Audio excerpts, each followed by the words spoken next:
We went to check out a swarm of bees that were supposedly hanging out under a hunting blind in the middle of nowhere and nothing. And sadly, there was no Narnia or Whomping Willow Tree.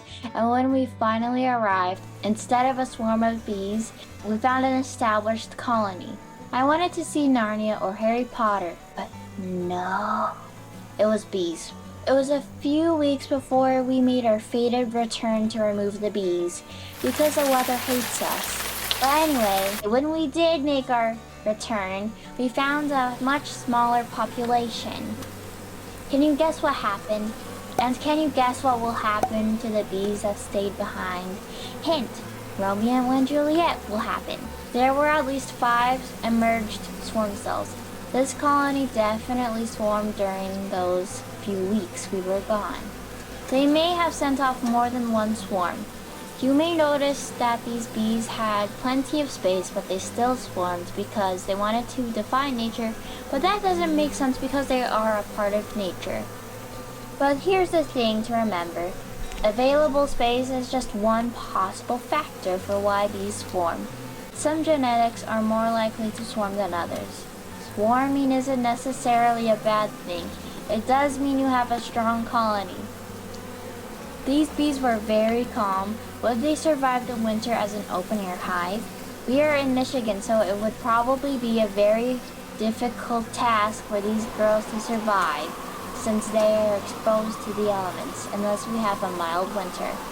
But who knows? Maybe they could manage to survive and not pull a Romeo and Juliet, because, nature. Either way, we plan to remove and transfer the colony into a hive. As we removed the comb, we started to notice a lot of Jerrys or drones, if you're boring. We've named all of our own drones Jerry. It's fall, and in our colonies, the girls have already been kicking the drones out of their hives because they only have one job, to mate with queens. Or one queen, if you want to be very specific, because after that, they explode and die. And that doesn't exactly happen in the winter. They would just eat up all the honey during the winter, a celebration party for living and eating honey. So that is why the girls kick them out before winter.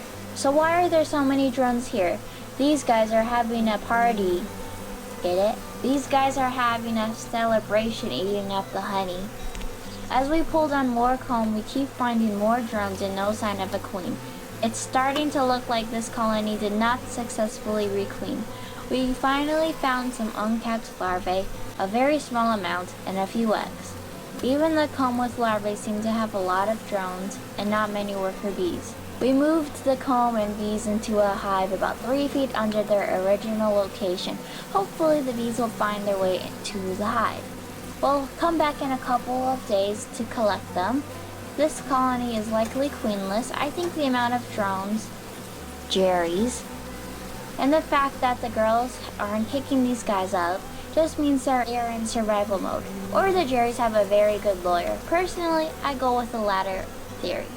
These guys can go out to try to find queen to mate with so that the colony's genetics can continue. And in the meantime, they're enjoying having a celebration.